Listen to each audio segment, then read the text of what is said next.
Bonjour mes échappés. Alors ça y est, c'est reparti. Il est 11h moins le quart. Donc j'ai repris la route pour rentrer chez moi dans cette dernière journée de road trip.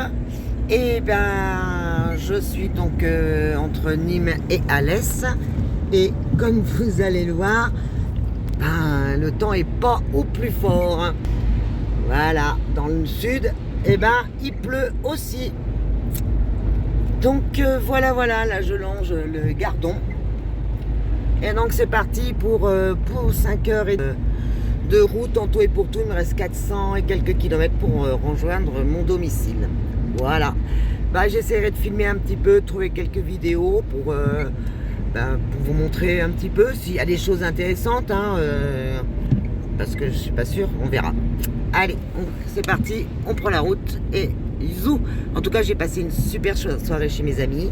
Je les adore. Je leur fais des gros bisous. Et j'ai hâte de revenir les voir parce que voilà, je les adore. Alors, je traverse la petite ville d'Anduze. Anduze connue pour ses poteries, mais également pas bien loin sa bambouserie. Vous allez voir, normalement je traverse un village et je sais qu'il y a 2-3 petites choses assez sympas, dont une tour de l'horloge. Je suis déjà venu plusieurs fois, je connais très bien le coin.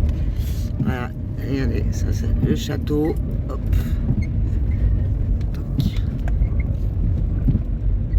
C'est vraiment un village très sympa. Voilà, c'est ça que je vais vous montrer, la tour de l'horloge.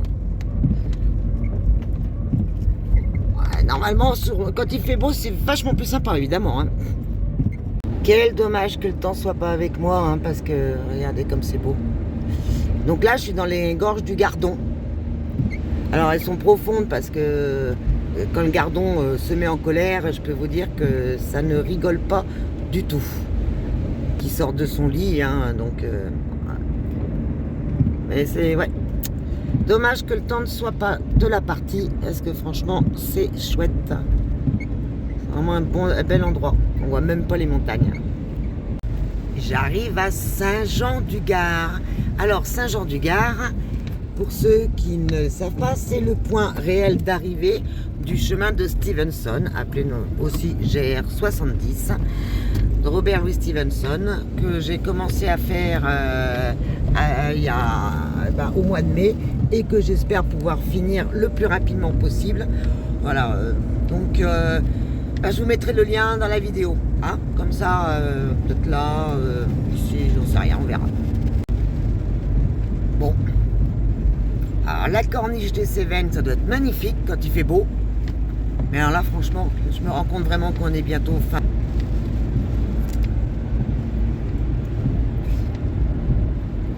Voilà quoi. Vous voyez comme moi que c'est... Comment dirais-je... Voilà. Alors j'ai pas beaucoup filmé parce que ça tourne beaucoup. Là je profite du fait que ça ne tourne pas beaucoup pour filmer. Donc je préférais être en sécurité. Là je suis à 800, bientôt 850 mètres. Il fait 9 degrés dehors. Alors tout à l'heure j'ai eu un mélange de mi-pluie, mi-neige. J'ai dit... Ça va chérie? Elle est au bout de sa vie parce que les essuie-glaces, elle ne supporte pas ça. Donc là, la bichette, elle en peut plus. Si je mets un coup d'essuie-glace à l'arrière, ça va être la panique à bord encore. Donc j'ose même pas mettre mon essuie-glace à l'arrière. Mais bon, voilà. C'est chouette. Ah, ça va. Eh bien, me voilà sur le plateau d'Écosse. Quel dommage que le temps ne soit pas de la partie. Parce que c'est vraiment chouette. Non, il y a une vache toute seule, abandonnée là. Bon. C'est dommage. Parce que là, je pense que la vue doit être assez belle, donc tant pis.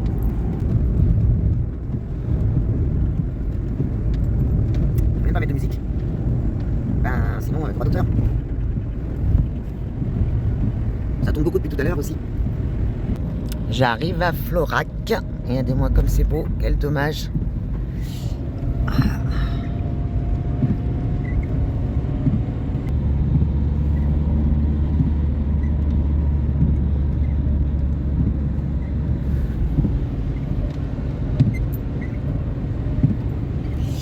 très très joli. Je n'ai pas le temps de visiter, puis de toute façon il fait pas beau, j'ai pas envie de sortir de la voiture.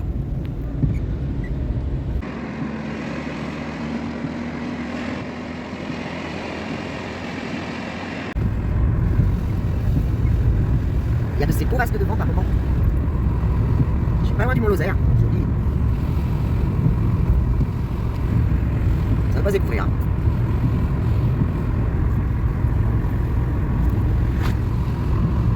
Ce qui est cool, c'est que je suis un peu seul au monde, hein, quand même.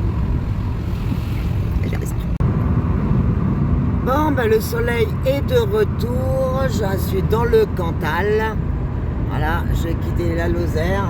Alors, chose assez rigolote quand même. Ouais, je suis passé par des endroits qui m'ont rappelé beaucoup de souvenirs du chemin de Compostelle. Nasbinal, Aumont-Aubrac, Saint-Alban-de-Limagnol et Saint-Chély-de-Pché. Voilà, c'est tous des endroits auxquels je suis passé quand j'ai fait mon chemin de Compostelle. Et j'avoue que c'était un peu nostalgique. Si vous voulez suivre, pareil, je peux vous mettre la vidéo en lien. Voilà, comme ça, vous pourrez regarder la vidéo quand j'ai fait la première partie du chemin de Compostelle. Et de filmer un petit peu en même temps. J'ai pris l'autoroute sur le retour parce que c'est comme à chaque fois quand on rentre, on est un petit peu pressé quand même. Donc voilà. Ouais. Souvenir. Alors tout à l'heure, on avait on avait Stevenson, là maintenant Saint-Jacques de Compostelle. Ça fait trop bizarre. Ça donne envie de repartir. J'ai toujours ma petite coquille qui est accrochée là. Voilà. Et ouais, j'ai hâte de repartir sur le chemin. Le voilà, le viaduc. Allez, on fait une petite pause avec la Lady parce que j'ai vu qu'il y avait, attention, tadam, donc le viaduc de Gabaret, construit par Gustave Eiffel. Chouette, hein? Ça fait du bien, la Chine elle s'est dégourdie un petit peu, il y a du vent, il fait pas froid mais il y a du vent.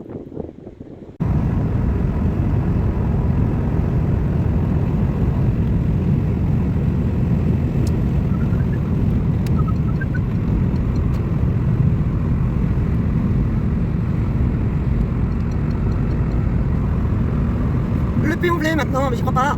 Oh là là, que de souvenirs.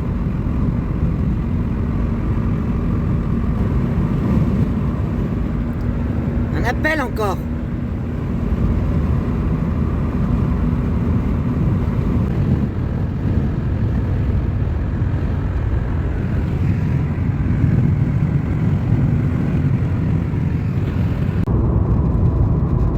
Alors là, on longe l'Allier.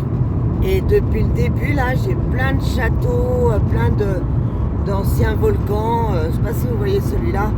Parce que, bah, évidemment, il y a des arbres, histoire de changer. Alors, attendez.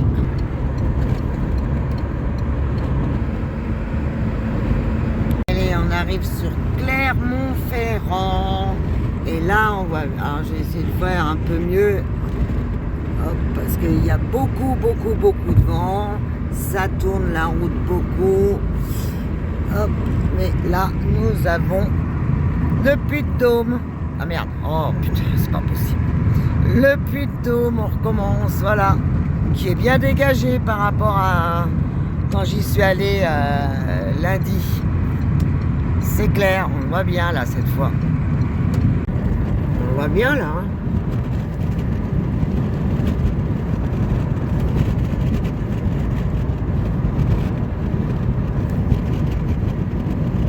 Gros, hein, ce Puy-de-Dôme. Bon, allez, j'arrive dans un peu moins de 3 quarts d'heure maintenant, là. Alors, je sais pas si... Oula, pardon. Je sais pas si vous allez bien voir sur la vidéo, mais il y a un de ces vents. Alors, en plus, je l'ai de latéral. Donc, autant vous dire que là, regardez comme ça. Souffle fort. Il y a les maïs, là, ils en peuvent plus. Là, je peux vous dire que ça souffle. Alors du coup, la voiture, elle fait des embardées par moment. C'est pas évident de conduire comme ça. En fait, depuis que je suis partie tout à l'heure, j'ai du vent. Voilà, honnêtement. Voilà. Alors, comme là, je l'ai de côté, quoi. Et on voit bien que ça Ça n'arrêtait pas de voler. Ouais, compliqué. Il y a de ces belles bourrasques, hein, en tout cas. Hein. Oui, ça souffle fort, mes agneaux. Allez, je vous montre un des derniers châteaux là de la route, à Jalony-sur-Bèbre. Magnifique château.